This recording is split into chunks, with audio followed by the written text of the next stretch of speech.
যে ব্যক্তি বলেছে মেরি ক্রিসমাস 25শে ডিসেম্বরে, সে ওই দিন স্বীকার করে নিয়েছে যে 25শে ডিসেম্বর আল্লাহ পাক ঈসা আলাইহিস সালামকে জন্ম দিয়েছেন। নাউজুবিল্লাহ। কথা বলে বুঝতে পারছেন না?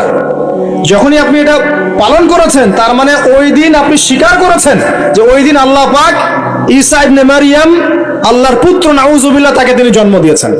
এটা স্বীকার করেছেন আপনি, করছেন না? ওই সভ্যতা অন্তর্ভুক্ত আপনি হতে চান? ওদের সাথে হাসর করতে চান, নাকি নবী সাল্লাল্লাহু আলাইহি ওয়াসাল্লামের সাথে করতে চান? আগামী 2-3 দিন পর তারা রাস্তাঘাটে কনসার্ট করবে, নাচবে, পিকনিক করবে, হই হুল্লা করবে, এবং পশ্চিমাদের সাথে তালে তাল মিলিয়ে বলবে যে 31st night happy new year. তারা বলবে আগামী 2-3 দিন পরেই করবে। কিন্তু আজকে আরবি মাসের কয় তারিখ বলতে পারবে না। আরবি বর্ষপুঞ্জি আছে না, ক্যালেন্ডার, আরবি নববর্ষ কবে, প্রথম মাসটার নাম কি সেটা বলতে পারবে না। রমজান মাস, তার আগে কোন মাস, পরে কোন মাস বলতে পারবে না। কিন্তু 31st নাইট তারা চিনে। তারা লাইলাতুল কদর চিনে না, তারা লাইলাতুল কদর চিনে না, 31st নাইট চিনে। আপনি কোন প্রজন্ম তৈরি করছেন দেখেন। এখানে প্রসঙ্গ যেহেতু এসেই গেল, বলে দেই এই কথাটা, পরে ভুলে যাব, যে খ্রিস্টপূর্ব প্রায় 46 সালের দিকে এক ব্যক্তি ছিল, তার নাম ছিল জুলিয়াস সিজার। কি নাম?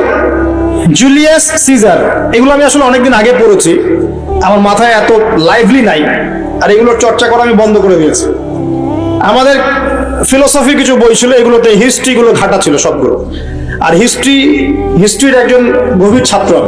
তো এই জুলিয়াস সিজার নামে এক ব্যক্তি ছিল, যে আসলে সিজার নামক এক দেবতার উপাসনা করত। কথা বুঝতে পারছেন? ওদের অনেক দেবতা ছিল, এরকম একটা দেবতার নাম ছিল সিজার। ওর নামে সে নামকরণ রেখেছে জুলিয়াস সিজার। এই নক্ষত্র পূজারী ছিল, তারার পূজা করত। কথা বুঝতে পারছেন? তো তারার পূজা যে করে, সে কি তাওহীদপন্থী না মুশরিক? বলেন, সে কি ইমানদার না কাফের, কোনটা? এখন সে একটা ক্যালেন্ডার ফর্ম করেছিল, এর নাম হলো এই গ্রেগরিয়ান ক্যালেন্ডার বলে।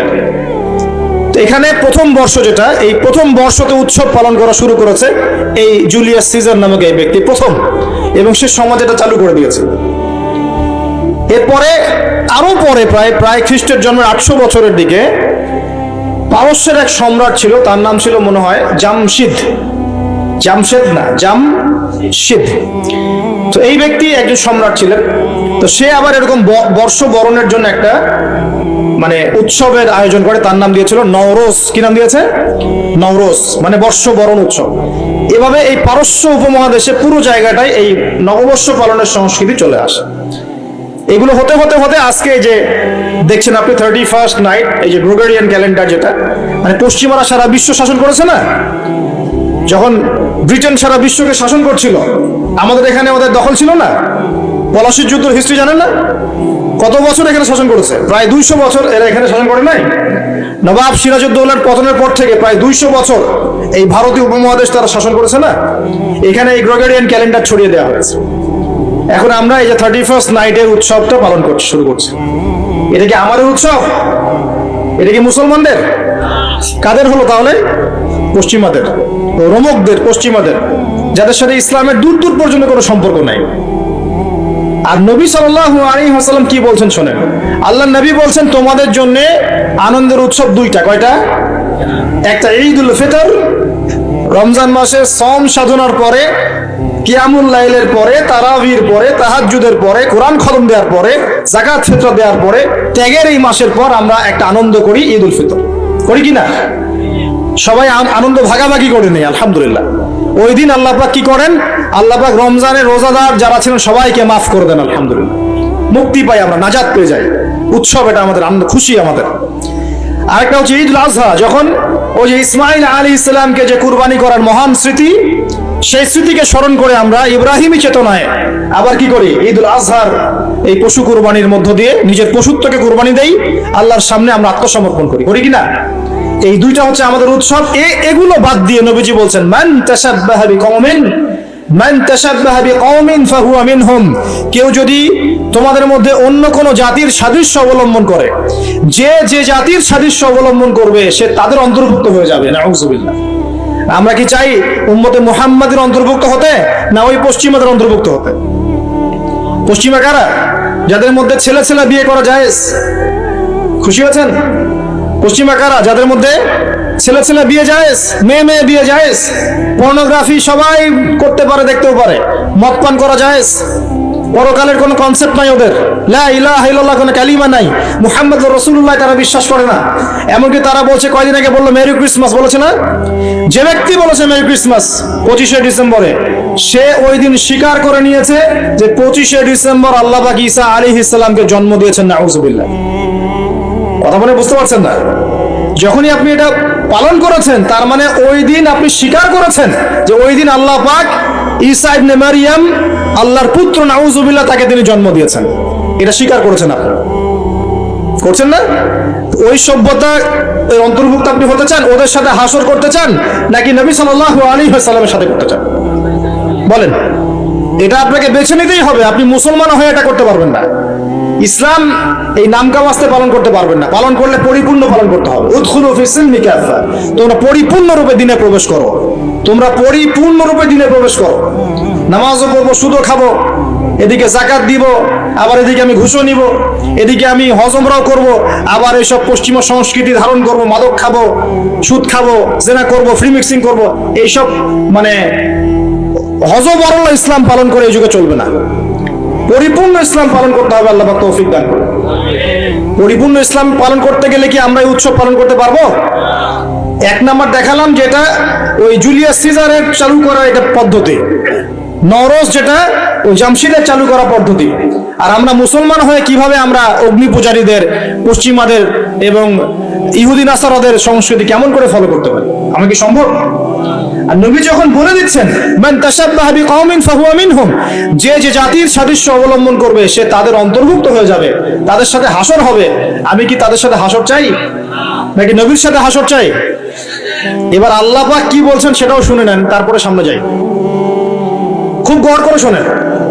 আল্লাহ পাক সূরা মাঈদার 51 নম্বর আয়াতে বলছেন। কত নম্বর আয়াত বলেন? কোন সূরা? সূরা মাঈদার কত নম্বর আয়াত? আয়াতটা ভালো করে হজম করেন। আল্লাহ পাক বলছেন, ইয়া আইয়ুহাল্লাযীনা আমানু, হে মুমিনগণ। মুমিন কারা? আমরা মুমিন না? আমরা আল্লাহ বিশ্বাস করি না? ফেরেশতায় বিশ্বাস করি না? আসমানে কিতাবে বিশ্বাস করি না? নবী রাসূলে বিশ্বাস করি কিনা? আমরা পরকালে বিশ্বাস করি? আমরা কি ভাগ্যের ভালো মন্দ বিশ্বাস করি? আলহামদুলিল্লাহ, আমরা মুমিন ইনশাআল্লাহ। বলেন আলহামদুলিল্লাহ। এই মুমিনদেরকে আল্লাহ পাক বলছেন, ইয়া আইয়ুহাল্লাযীনা আমানু, হে মুমিনগণ, লা তাত্তাখিযুল ইয়াহুদা ওয়ান নাসারা আউলিয়া, তোমরা ইহুদ এবং নাসারাদেরকে বন্ধু রূপে গ্রহণ করো না। বা'দুহুম আউলিয়া বা'দ, তারা একে অপরের বন্ধু। ওয়া মান ইয়াতাওয়াল্লাহুম মিনকুম ফাইন্নাহু মিনহুম, তোমাদের মধ্যে কেউ যদি ওদের দিকে মুখ ফিরায়, সে আমাদের অন্তর্ভুক্ত না, তাদের অন্তর্ভুক্ত। ইন্নাল্লাহা লা ইয়াহদিল কওমা যালিমিন, আর আল্লাহ পাক এই জালেমদেরকে কখনো হেদায়েত করবেন না। মানে আমরা যদি ওদের অন্তর্ভুক্ত হয়ে যাই, আমরা জালেম হয়ে যাব, আর এই জালেমদেরকে আল্লাহ পাক হেদায়েত করবেন না। আল্লাহ পাক সূরা বাকারা আরো বলেছেন, ওয়ালান তারদা আনকাল ইয়াহুদ ওয়ালান নাসারা হাত্তা তাত্তাবিআ মিল্লাতাহুম, হে নবী, তোমার উপরে ইহুদের লোকজন এবং খ্রিস্টানরা কখনোই সন্তুষ্ট হবে না, কখনোই সন্তুষ্ট হবে না, যতক্ষণ তুমি তাদের ধর্ম মিল্লাত গ্রহণ না করছো। আপনি ওদের সাথে তালে তাল মিলে নাচ গান করেন, তারা আপনার উপর সন্তুষ্ট হয়ে যাবে। আর আপনি যখন ওদের উপর তালে তাল মিলাবেন না, লা ইলাহা ইল্লাল্লাহ মুহাম্মাদুর রাসূলুল্লাহ নিয়ে থাকবেন, ওরা আপনার উপর সন্তুষ্ট হবে না। আমরা কি দুনিয়াতে ওদের সন্তুষ্টি চাই না আল্লাহর সন্তুষ্টি চাই? যদি আল্লাহর সন্তুষ্টি চাই, নবীর সাথে হাসর করতে চাই, কোন মুসলমান যুবক যুবতী আগামী এই নোংরা অপসংস্কৃতিতে গায়ে গা ভাসাবে না। এই দিনে কোনো কনসার্ট চলবে না, এই দিনে কোনো বেহায়াপনা হবে না, এই দিনকে কেন্দ্র করে কোনো রকমের এই পিকনিক বা ঢাকঢোল পিটানো আর এই যে তোমাদের সাউন্ড বক্সে গান বাজানো কোনো কিছু চলবে না ইনশাআল্লাহ। পারা যাবে? মনে রাখবে, এই কাজটা ছোট নয়, করার মধ্য দিয়ে আপনি কুফর করছেন। কুফর, আপনি আল্লাহর নবীর হাদিসকে অস্বীকার করছেন, আল্লাহর কোরআনের আয়াতকে অস্বীকার করছেন, আপনি আল্লাহর দুশমনদের সাথে খুশি পালন করছেন। সুবহানাল্লাহ। আল্লাহর যে দুশমনরা সারা বিশ্বে মুসলিমদের উপর নির্যাতনের স্টিম রোলার চালাচ্ছে, ওদের সাথে তালে তাল মিলিয়ে আপনি বলছেন হ্যাপি নিউ ইয়ার, মাশাআল্লাহ, আস্তাগফিরুল্লাহ, তওবা আস্তাগফিরুল্লাহ, আল্লাহ পাক মাফ করুন। এবার দেখেন, এটা কি আমাদের দেশেরও সংস্কৃতি?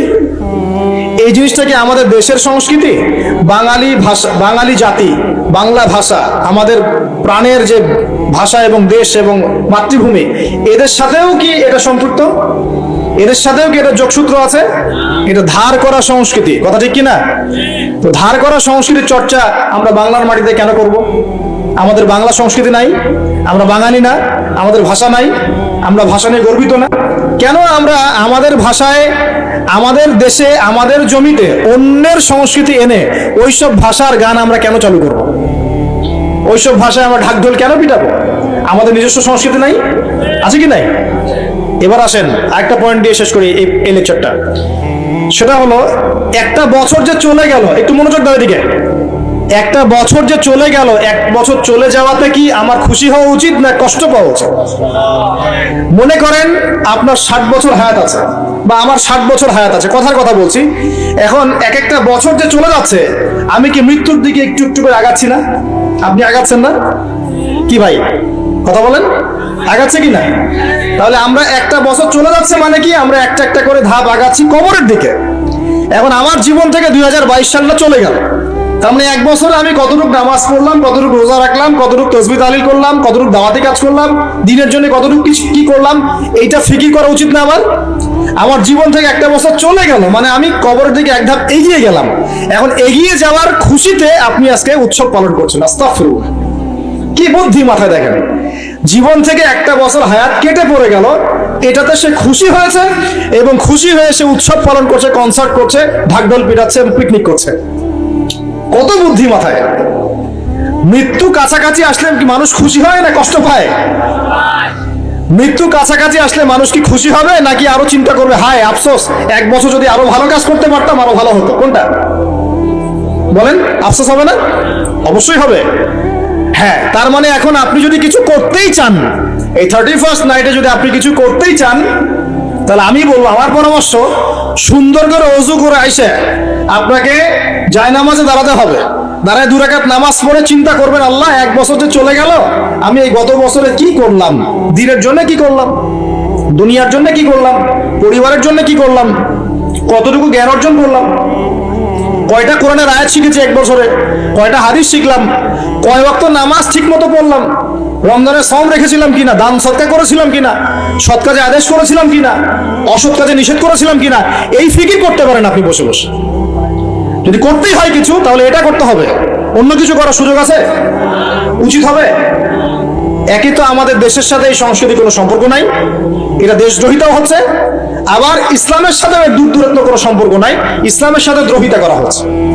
তাহলে বলেন, আমরা যদি আল্লাহ এবং তার রাসূলের সন্তুষ্টি চাই, তাহলে আমরা কি আল্লাহ এবং তার রাসূলের শত্রুদের সংস্কৃতি গ্রহণ করতে পারি? আল্লাহ পাক আমাদের সবাইকে বোঝার তৌফিক দান করুন। প্রিয় ভাইরা, যারা এই লেকচার শুনবেন অনলাইনেও চলে যাবে ইনশাআল্লাহ। যাদের কানে এই লেকচার যাবে, যদি কিছু করতেই হয়, জায়নামাজে দাঁড়িয়ে, ওযু করে জায়নামাজে দাঁড়িয়ে 2 রাকাত নফল নামাজ পড়ে তওবা করতে পারেন আল্লাহর কাছে, আল্লাহ, এক বছর চলে গেল, কি করতে পারলাম জানি না, আল্লাহ আমাকে পরের বছরটা আরো ভালো করে দিনের জন্য কাজ করার তৌফিক দান। এইটুকু করা যাবে না? যদি করতে চান এতটুকু করেন, এর বাইরে কিছু করতে চান না। আল্লাহ পাক বোঝার তৌফিক দান করুন, আমিন। প্রিয় ভাইরা, এখন সামনে আসি যে আল্লাহর নবী এই পুরো জাহিলিয়াত পরিবর্তন করেছেন কোরআন সুন্নাহ দিয়ে। ঠিক আছে কথা? কোরআন সুন্নাহর মধ্যে কাজগুলো কি ছিল আমি কয়েকটা বলেছিলাম। 1, কোরআন তেলাওয়াত করা শিখেছে সবাই। 2, কোরআনের অর্থ বুঝেছেন সবাই। 3, কোরআনের সমস্ত আদেশ নিষেধ তারা মেনে চলেছেন। চলেন নাই? আমাদের উচিত হবে কোরআনের সমস্ত আদেশ এবং নিষেধগুলোকে মেনে চলা। আল্লাহ পাক আমাদের সবাইকে তৌফিক এনায়েত করুন। এরপর তারা কি করেছেন? কোরআন এবং হাদিসের দাওয়াতটা মানুষের কাছে পৌঁছে দিয়েছেন, দেন নাই? তাহলে আমাদের কি নিজে নিজে দিন পালন করলেই হবে না আমার পরিবারেও করাতে হবে? আমি নিজে পালন করছি, পরিবার পালন করছে, মাশাআল্লাহ। এখন আমার দায়িত্ব না সমাজের মধ্যে প্রচার করা? দায়িত্ব কি না? আরো কি কোন নবী আসবেন? কারণ নবীর উত্তরসূরি কারা এখন? ওলামায়ে কেরাম। ওলামায়ে কেরামদের শুধু একার দায়িত্ব ইসলাম প্রচার করার, নাকি আমাদেরও দায়িত্ব আছে? আমরা ইখতিলাফি মাসআলাগুলোকে নিয়ে পড়ে থাকবো না। জটিল ফিকহি বিষয়গুলো সেটা আপনি আমি ফতোয়া দিতে পারবো না, এটা মুফতি সাহেবরা করবে। কিন্তু কমন জিনিসগুলোর দাওয়াত আমরা সবাই দিতে পারি কিনা?